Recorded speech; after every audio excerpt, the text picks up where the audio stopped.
حضرت خباب رضی اللہ تعالیٰ فرماتے ہیں کہ ایک روز میں رسول نبی کریم صلی اللہ علیہ وآلہ وسلم کی خدمت میں گیا اور وہ یہ زمانہ تھا جب ہم پر خوب ظلم کیا جاتا تھا۔ میں نے آپ صلی اللہ علیہ وآلہ وسلم سے عرض کیا، اے اللہ کے رسول، کیا آپ ہمارے لیے دعا نہیں فرماتے؟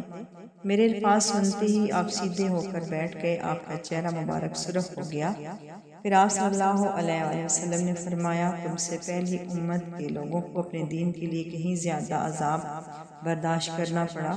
ان کے جسموں پر لوہے کی کنگھیاں کی جاتی تھیں جن سے ان کی کھال اور ہڈیاں الگ ہو جاتی تھیں، مگر یہ تکلیف بھی نہیں انہیں ان کے دین سے نہ ہٹا سکے۔ ان کے سروں پر آرے چلا چلا کر ان کے جسم دو کر دیے گئے، مگر وہ اپنا دین چھوڑنے پر تیار پھر بھی نہیں ہوئے۔ اس دین اسلام کو اللہ تعالیٰ اس طرح پھیلا دے گا کہ ثنا کے مقام سے حضرت الموت جانے والی سواری کو سوائے اللہ تعالیٰ کے کسی کا خوف نہیں ہوگا، جہاں تک کہ چروائے کو اپنی بکریوں کے متعلق بھیڑوں کا ڈر نہیں ہوگا۔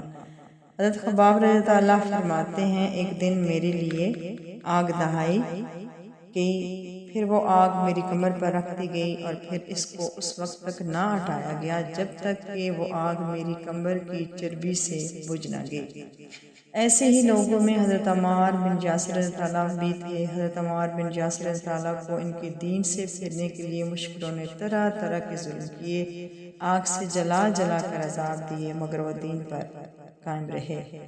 ایک مرتبہ حضرت صلی اللہ علیہ وآلہ وسلم اسی طرف تشریف لے جا رہے تھے۔ اس وقت حضرت عمار رضی اللہ تعالیٰ کو آگ سے جلا جلا کر تکلیف پہنچائی جا رہی تھی۔ ان کی کمر پر جلنے کی وجہ سے کوٹ جیسے سفید داغ پڑ گئے۔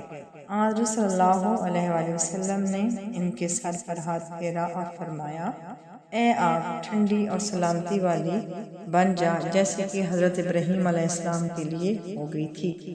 اس دعا کے بعد انہیں آگ کی تکلیف محسوس نہیں ہوتی تھی۔ حضرت ام ہانیہ رضی اللہ فرماتی ہیں، کہتی ہیں کہ حضرت عمار بن یاسر، ان کے والد یاسر، ان کے بھائی عبداللہ اور ان کی والدہ سمیہ رضی اللہ، ان سبھی کو اللہ کا نام لینے کی وجہ سے سخت ترین عذاب دیے گئے۔ ایک روز جب انہیں تکلیفیں پہنچائی جا رہی تھیں تو نبی کریم صلی اللہ علیہ وآلہ وسلم اس طرح سے گزرے تو آپ نے ان کی تکلیفوں کو دیکھا فرمایا، اے اللہ، آل یاسر کی مغفرت فرما۔ ان کی والدہ سمیہ کو ابو جہل کے چچا حذیفہ نے ابو جہل کے حوالے کر دیا۔ اس کی ایک باندی تھی، ابو جہل نے انہیں نیزہ مارا، اس سے وہ شہید ہو گئی۔ اسی طرح اسلام انہیں سب سے پہلے شہید ہونے کا اعزاز حاصل ہوا۔ آخر انہیں ظالم کی وجہ سے حضرت عمار رضی اللہ کے والد یاسر بھی شہید ہو گئے۔ اپنے ان مظالم اور بدترین حرکات کے ساتھ ساتھ یہ لوگ حضور اکرم صلی اللہ علیہ وآلہ وسلم سے معجزات کا مطالبہ بھی کرتے رہتے تھے۔ ایک روز ابو جہل دوسرے سرداروں کے ساتھ رسول کریم صلی اللہ علیہ وآلہ وسلم کے پاس آیا اور بولا، اے محمد، اگر تم سچے ہو تو ہمیں چاند کے 2 ٹکڑے کر کے دکھاؤ، وہ بھی اس طرح کہ ایک ٹکڑا ایک پہاڑ پہ نظر آئے اور دوسرا اس کے کچھ فاصلے پر نظر آئے، مطلب یہ کہ دونوں ٹکڑوں کا کافی فاصلہ ہو تاکہ اس کے 2 ٹکڑے ہونے میں کوئی شک نہ رہ جائے۔ اس رات مہینے کی 14ویں تاریخ تھی، چاند پورا تھا۔ آپ صلی اللہ علیہ وآلہ وسلم نے ان کی یہ عجیب فرمائش سن کر فرمایا، اگر میں ایسا کر دکھاؤں تو کیا تم ایمان لے آؤ گے؟ انہوں نے ایک زبان ہو کر کہا، ہاں بالکل، ہم ایمان لے آئیں گے۔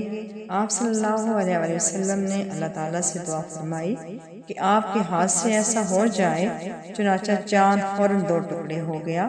اس کا ایک حصہ، یعنی کہ دونوں جو اس کے تھے ٹکڑے، وہ الگ الگ پہاڑ پہ نظر آنا شروع ہو گئے۔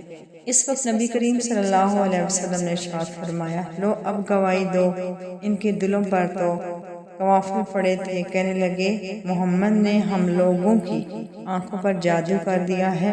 کچھ نے کچھ کہا اور کچھ نے کچھ کہا محمد نے چاند پر جادو کر دیا ہے، مگر ان کے جادو کا اثر ساری دنیا کے لوگوں پر نہیں ہو سکتا۔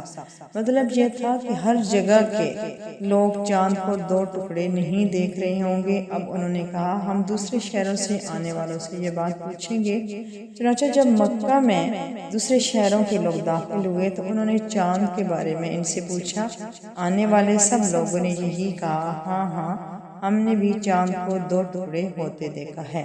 یہ سنتے ہی مشرک جو تھے وہ بول اٹھے بس پھر تو یہ عام جادو ہے، اس کا اثر سب پر ہو گیا ہے۔ کچھ نے کچھ کہا یہ ایک ایسا جادو ہے جس سے جادوگر بھی متاثر ہوئے ہیں، یعنی جادوگروں کو بھی چاند دو ٹکڑے نظر آیا ہے۔ اس پر اللہ تعالیٰ نے سورۃ قمر کی آیت نازل فرمائی، اس کا ترجمہ کچھ یوں ہے، قیامت نزدیک آ پہنچی اور چاند شک ہو گیا اور یہ لوگ کوئی معجزہ دیکھتے ہیں تو ٹال دیتے ہیں اور کہتے ہیں یہ جادو ہے جو ابھی ختم ہو جائے گا۔ مختلف قوموں کی تاریخ سے یہ بات ثابت ہوتی ہے کہ چاند کا دو ٹکڑے ہونا صرف مکہ میں نظر نہیں آیا تھا بلکہ دوسرے ملکوں میں بھی اس کا مشاہدہ کیا جاتا ہے۔ صلی اللہ علیہ وآلہ وسلم۔